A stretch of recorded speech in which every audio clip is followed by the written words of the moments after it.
What is going on, everybody? It is Jackson from JD Baseball Show, and today I have a very special interview with former Major League reliever Ty Buttrey. Mr. Buttrey, thank you so much for taking time out of your day to do this interview. And how's your day going? It's going great, man. It's going great. I sold a putting green today, so now I'm working a different I have a different job. I'm not a baseball player anymore, so I'm in the real world working. But it's still fun. I love my job. I love everything it gives me and the opportunities and stuff. So my day's going great. Thanks for asking. That's great to hear. The only thing I can really relate to golf is mini golf right down the street. So, I don't know too much about golf, but I might need some for my new apartment. But I did want to ask you, I did want to get into some questions about your career. So, my first Yeah. question is, you were drafted out of high school by the Boston Red Sox in 2012. I love asking this question because many different players have many different perspectives of this, and I wanted to ask you, what was the decision going into pro ball instead of, playing ball in college? Yeah, I mean it came down to me as an individual. I saw myself, one of the biggest questions was did I want to go and have the college experience? And did I want to go compete for, like try to win the College World Series and start my degree and do all that?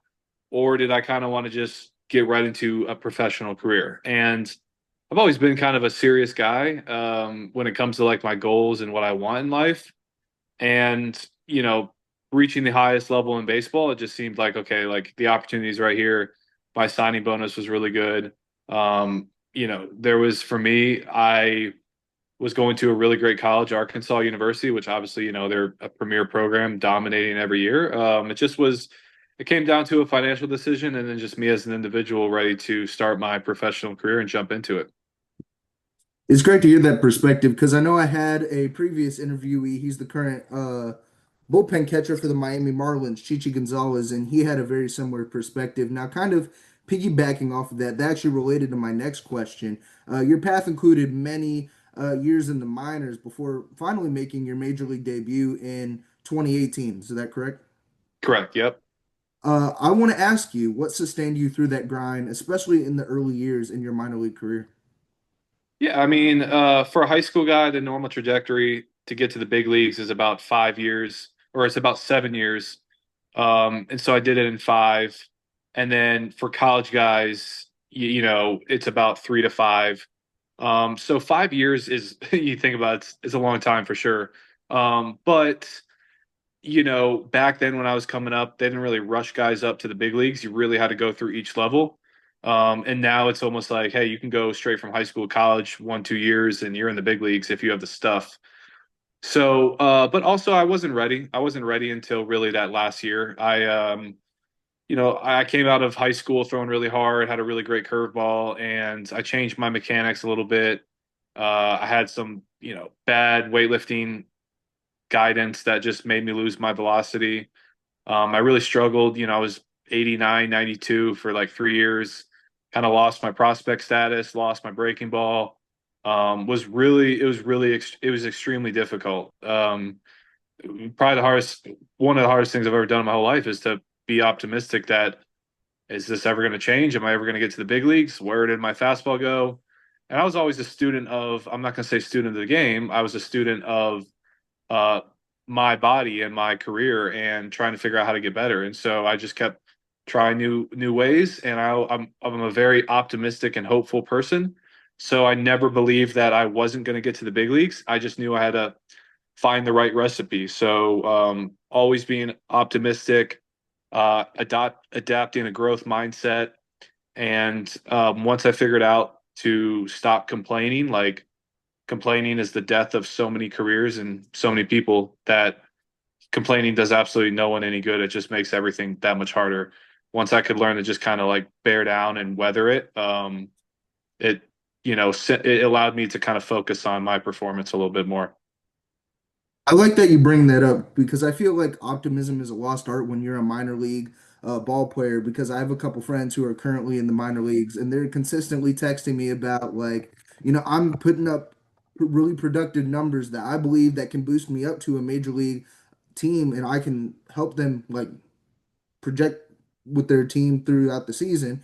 Hmm. And I'm like, you just got to be patient. Like, I personally don't have any experience as a minor league ball player. There's a reason why I'm behind a Zoom camera right now and not out, playing professionally. But, I like that you bring that side of optimism to the game. Now, kind of relating to that, you've spoken multiple times throughout your career about like the emotional and mental capacity side of baseball. So I want to ask you this. You got traded to the Angels before making your major league debut. You were part of the trade that sent Ian Kinsler to Boston. Trades can be jarring, and I wanted to ask you, how did that moment impact you, not just emotionally but professionally? Emotionally, at first, I was a little bit irritated because I wanted to get called up with Boston. That was the team that drafted me. And I was the best pitcher in AAA and as a bullpen pitcher in all of AAA. And I was like, what do I have to do why can't I pitch in Boston? Which that was just more like a short term thing. And obviously once you get traded and you're in the big leagues with another team, that becomes your home, that becomes you kind of forget about it. So emotionally, but also when I got traded, it's almost like I kind of knew I was going to get called up, which was really cool. Like I was like, wow, I'm getting actually traded. I've always heard of guys getting traded. And so just to change of scenery, going out to Arizona, California, like it's like, whoa, like it really is a whole nother world from being on the East Coast. It's crazy. Like it really is. Overall, it was an exciting, awesome moment. I think just the competitor in me was like, man, I wanted to stay at my home team, but it all worked out so well. And so professionally, it allowed me to get into a bullpen that was kind of lacking some power arms at the time. The Angels were struggling in that sense, and so I was able to earn the closer role in 18, and then I became the full time reliever or eighth inning setup man in 19, where I did really well. And in 20, I had the closing role, and then just COVID and everything kind of changed up a little bit. I didn't do as well as I did the COVID season. So eighth inning, ninth inning stuff. So yeah, man, it was a crazy experience for sure. It's great to hear that perspective. Now, that actually does relate to my next question. So, in 2018, you made your major league debut with the Angels. I kind of want to ask you, like, you're in California. There's a lot of crowd. Like, everybody comes in. Like, Angel Stadium outside of Dodger Stadium is one of the most packed houses in Major League history. I want to ask you, what was it like stepping out on that mound for the Angels in your rookie year? It was the first thing I remember was how bright everything was. Those lights are so strong, and I mean, it really is like a show. Like it's just another world. It's like you're performing in front of 40, 50,000 people, and you really until you get there, until you walk onto that bullpen, walk onto that field, everything's so clean. The players, everyone's so focused. It's a true game experience. The minor leagues doesn't replicate it at all. It's a completely different feeling, different atmosphere, just a whole different vibe. I mean, it's adrenaline every single game. Um, and so it's again, it's just one of those experiences that when you get there, you're like, whoa, this really is what everyone cracks it up to be. Like it is that awesome of an experience for sure. It's great to hear that from a player's perspective because, the only way that I can really, I guess, experience that is through video games like MLB The Show. I get super excited when, my pitcher makes a major league team walking out, you have all the animations. So it's great to hear a player's perspective on stepping out to a major league mound because major leagues is one of the baseball is one of the hardest sports to go pro in. So, it's great to hear it from a former major league reliever. And I know you mentioned prior that you about your experience through the 2018, 2019, and 2020 season. I've never had the opportunity to ask a major league reliever or a major league player what was it like during COVID season. I've only had the opportunities to ask KBO players or Nippon professional baseball. So I want to ask you personally, what was it like playing during the COVID season? It was horrible. It was honestly such a terrible experience for everyone. Now, obviously, at the end of the day, playing baseball, going out there and competing is you're still playing the game, which the game's fun, competitive. There's a lot of aspects to it that you try to focus on. You try not to focus on that you're spitting into a tube, that, you have to go and do all these like, political things with the vaccine and stuff that was going on. The no fans, like just trying to be excited. Like the whole world was kind of freaking out at the time too. So like playing a game and like, seeing all the stuff that was going on in the country, it was like, this is just really odd. I feel like this whole thing, like it just was an odd experience, man. Like, um, and I think that was pretty common throughout. Most players felt that way. But, the country was in bad shape that time, politically. It was kind of just weird. And so everyone was trying to focus on, let's just focus on having fun. Let's focus on playing baseball. It was really secluded with your teammates getting to the hotel. You can't go and really go out. It just was weird, man. It was weird. I don't really enjoy that 2020 season, that 2020 year much. After that season, that's kind of when, I started to kind of change my outlook a little bit on the game as well. And just where I was as a person and wanting to, as maybe you don't, 2021 is when I fully retired and, um, that were retired and came back. And then ultimately it was like, it's kind of called it for what it is. But yeah, it kind of woke me up to a lot of things. It woke me up to a lot of things. And here we are 4 or 5 years later, and just crazy. I've had so many U-turns and left and rights in the last 5 years. You probably wouldn't believe you if I told you them all, but it's been a awesome ride for sure. Great to have, to hear a player's perspective on such, I guess bouncing back from, the 2020 season. That was actually related to my next question about the 2021 season. I was going to ask you, what drew course to the decision in career. And, it takes a lot of courage, and a lot of people don't realize players, major league players go through this stuff. Just not just physically, but emotionally, mentally as well. So, I completely, side with, your decision when I was doing research on my questions. And, it takes a lot of courage, like when a mental capacity of a baseball player has to come to decisions like this. And, you had to do what was best for you in your career. And I completely understand that. I do want to ask you post career, because you've been retired from the game for a couple years now. Is that correct? From the big leagues, yes, I went back and played AAA baseball with the Angels, Astros and Mariners, but it just wasn't the same. Hmm. Physically, mentally, body and mind, just I couldn't kind of snap back into it. I tried. It just was hard. It was hard. Like, I kind of reached my goal of being one of the best major league pitchers, even though it was for a very short period of time. I did it. And then when I left and I tried to come back, it was hard to kind of get back into that old mindset. And as you get older, the game gets younger, and I was able to really, for me, it was more so life short, and I really enjoy other aspects of my life. When you spend the time from you're 5 years old till you're 32 years old playing a sport, you don't really have time for much anything. It's sports. And granted, there's a lot of opportunities, a lot of money, a lot of social status that comes with being a major league athlete. But that stuff is short lived. It gets old. You experience it and then you realize there's kind of a deeper meaning to life. And even though that deeper meaning may not be as glamorous and as lucrative, there's like a piece in it that you can kind of find like some peacefulness in saying like, okay, like that was one stage of my life, built myself up to do that. Now let's see what I can do and build myself up on these next 30 years. And that's kind of how I looked at it, man. I just was ready to move on. I didn't want to be a 30s. No knock to the players that do it for their whole life, but I didn't want to be 37 and just kind of get into a coaching role. And I love business. I love investing. I love social media.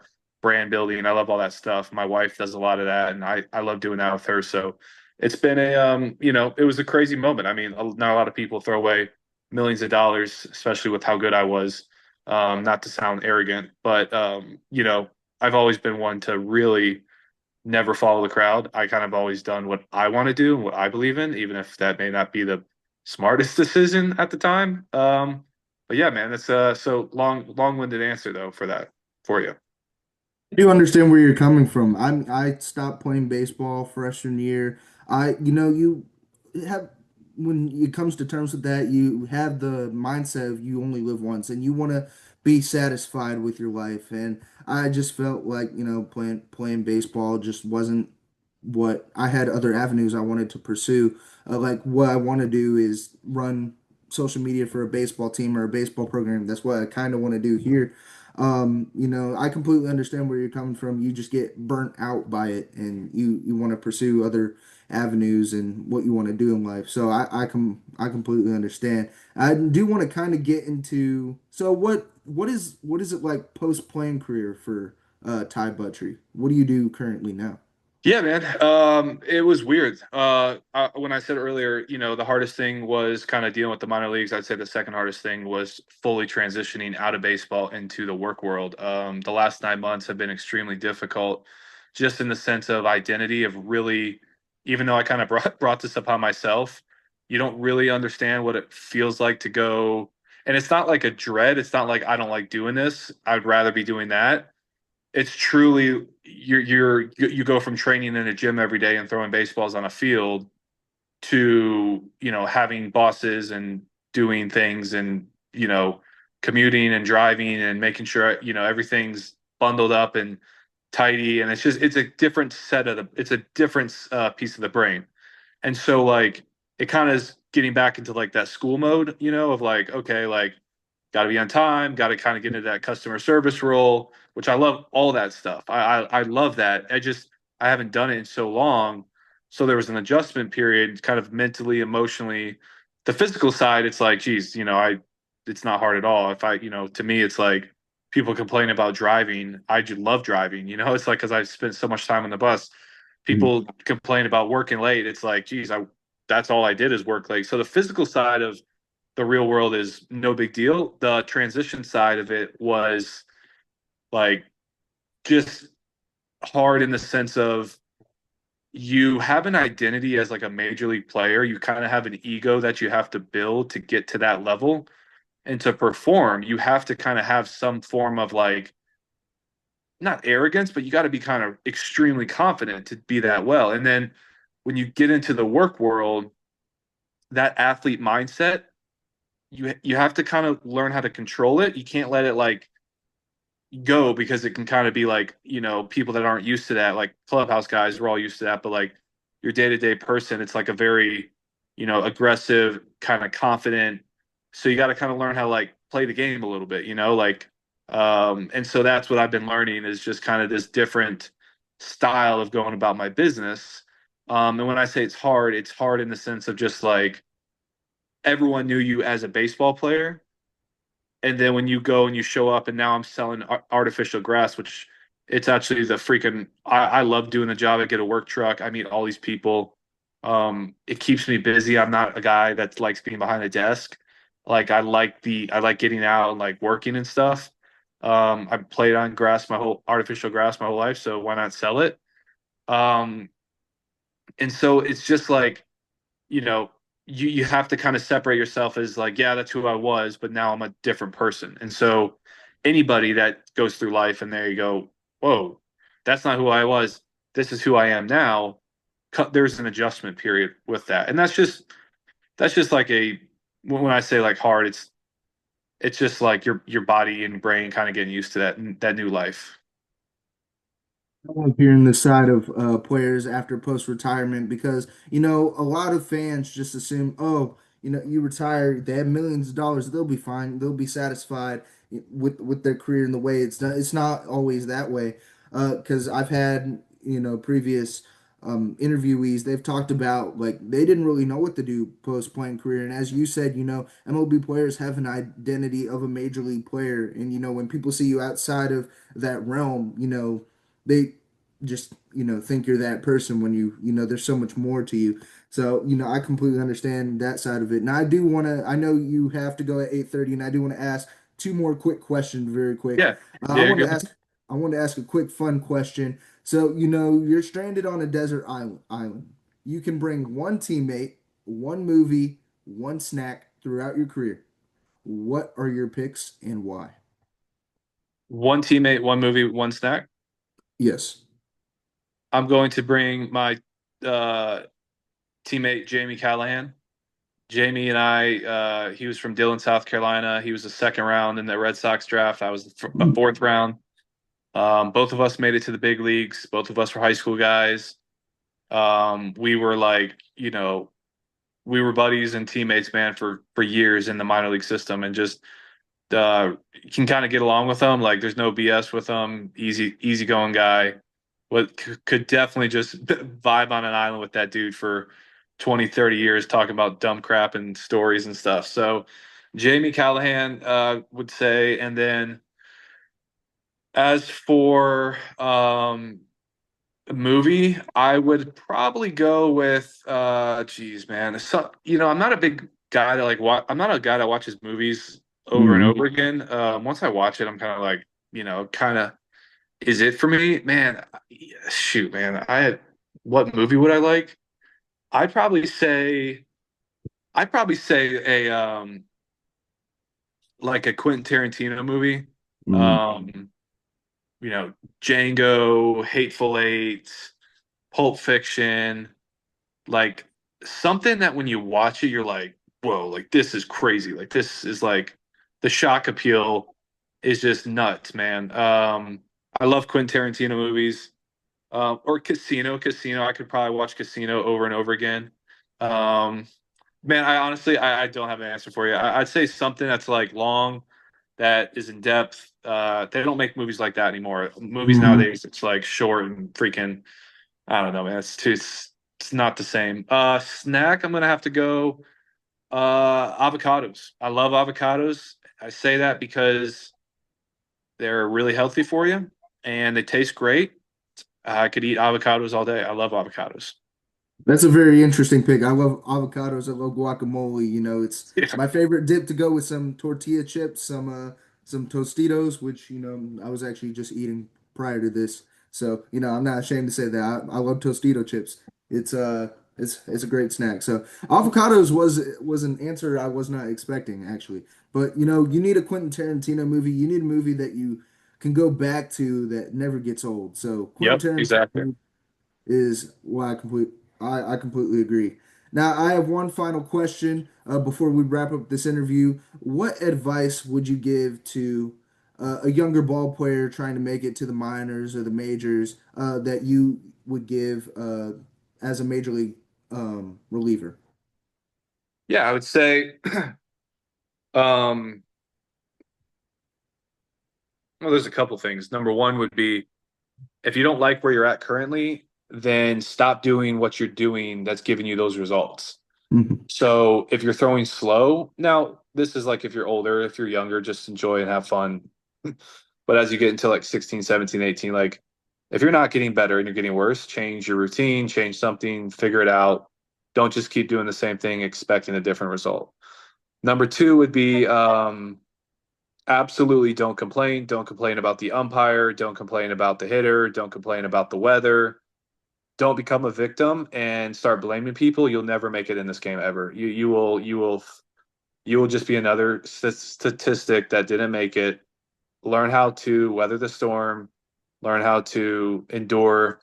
Learn how to be relentless. Learn how to work your ass off and don't complain. And then number three would be to learn how to pitch. Right now, there's a big emphasis on just throwing velocity and stuff, and that's flashy and that can get you far.